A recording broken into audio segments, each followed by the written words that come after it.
Hello viewers, welcome to nursing tutorials with Jamila. Today we are going to be looking at the fetal score, and I'm going to be using this as my model to explain the fetal score. The fetal score is divided into three parts. We have the vault, the face, and the base. The vault is made up of the cranial bones, while the face consists of the 14 bones of the face, and the base made up of the foramen magnum, which allows insertion of the spinal cord to meet up with the brain. We are going to be looking at the bones of the fetal skull. The fetal skull is made up of two frontal bones, each with ossification center. Posterior to the frontal bones is the parietal bones. They are two in number, and each contain an ossification center known as the parietal eminence. Posteriorly, we have the occipital bone. Laterally, there are two flat bones, one on each side, known as the temporal bones. So these are the bones of the fetal skull: two frontal bone anteriorly, two parietal bone, two temporal bones, and one occipital bone. Now the sutures. Sutures are membranous structures that separate the cranial bones. We have an anterior or frontal suture which separates the frontal bones, and posterior to it is the coronal suture. Longitudinally, we have the sagittal suture, and posterior to it we have the lambdodal suture. So these are the sutures of the fetal skull: frontal suture, coronal suture, sagittal suture, and lambdodal suture. And we are going to be talking about the fontanelles. The fetal skull consists of 6 fontanelles. 2 are of obstetric importance, while the remaining 4 are of less importance. The 2 of obstetric importance are the frontal suture. It is located in between the parietal bones and the frontal bones. It is diamond in shape, we can see it, and it is bounded anteriorly by frontal suture, laterally by coronal suture, and posteriorly by sagittal suture. The anterior fontanelle is diamond in shape, and it ossified at the age of 18 to 24 months. Posteriorly, we have the posterior fontanelle, which is known as the lambda. It is triangular in shape. Anteriorly, it is bounded by the sagittal suture, and laterally it is bounded by the lambdodal suture. It is called lambda because it resembles the Greek letter lambda. It ossified at the age of 6 weeks. Then laterally, we have 2 fontanelles. We have anterolaterally, otherwise known as the sphenoid fontanelle. Posterior to it is the posterolateral fontanelle, also known as the mastoid fontanelle. So these are 2 in number located on each side.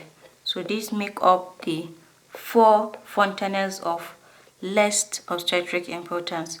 So these 2 are the obstetric importance fontanelle, that is the anterior and the posterior fontanelles.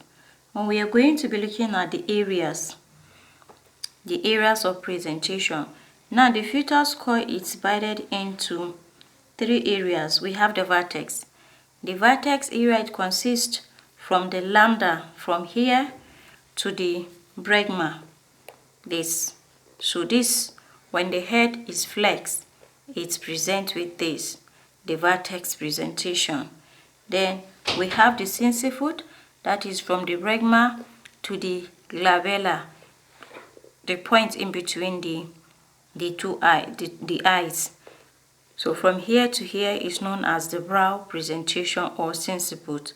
Then we have face presentation. The face presentation is from glabella to the mandible. So from here to here is the face presentation. We are also going to look at the fetal skull diameter. Now the fetal skull is divided into 2 diameters. We have the anterior-posterior diameter and we have the transverse diameter. The anterior-posterior diameter is divided into 6. We have 6 anterior-posterior diameters. Now I'm going to make it simpler in an easy way so that we can understand. In the diameters, we have the diameter that is related to the occiput, to the occipital bone. So we have the occipitofrontal diameter. Occipitofrontal diameter. It starts from the occipital protuberance to the glabella, the point in between the eyes. From the occipital protuberance to the glabella, and it is 11.5 centimeter. Next to it is the suboccipitofrontal diameter. It starts from the point just below the occipital protuberance to the midpoint of the frontal suture. So we see the first one starts from the glabella. Next to it is the suboccipitofrontal diameter, and I said it starts from the point just below the occipital protuberance to the midpoint of the frontal suture. Next to it is the suboccipitobregmatic diameter. Suboccipitobregmatic diameter. This diameter starts from the point just below the occipital protuberance to the bregma, and it measures 9.5 centimeter. Next to it is the diameter that is related to the mentum. The diameter that is related to the mentum, there are also 3. So we have the mentovertex diameter. This diameter starts from the mentum to the highest point of the vertex, and it measures 13.5 centimeter to 14 centimeter. It is the longest diameter of the fetal skull. Next to it is the submentovertical diameter or submentovertex. So it starts from the point below the chin to the highest point of the vertex, and it measures 11.5 centimeter. Next to it is the submentobregmatic. This diameter starts from the point where the chin meets the neck to the bregma, and it measures 9.5 centimeter. It measures 9.5 centimeter. So these are the anterior-posterior diameter. We have 3 diameters related to the occipital bone, and we have 3 diameters related to the mentum to make it easier for understanding. Then we have the transverse diameter. The transverse diameter, there are 4. We have the biparietal diameter. It measures from the parietal eminence, from the first parietal eminence of the parietal bone to the next, and it measures 9.5 centimeter. Next to it is the bitemporal diameter. Now the bitemporal diameter it measures from the temporal bone of the other side to the other temporal bone, and it measures 8.2 centimeter.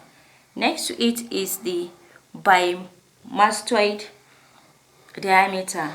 Now this diameter measures from the mastoid process of one side to the mastoid process of the other side, and it measures 7.5 centimeter. It is the shortest diameter of the fetal skull. So this is the transverse diameter. We say we have the bitemporal diameter, biparietal diameter, and the bimastoid diameter. Also, in summary, today we have discussed about the fetal skull, which we said is divided into 3 parts: the vault, the face, and the base. We also talk about the bones of the fetal skull: 2 frontal bones, 2 temporal bones, 2 parietal bones, and 1 occipital bone. We also talk about the sutures, where we discuss about the frontal suture, coronal suture, sagittal suture, and the lambdodal suture.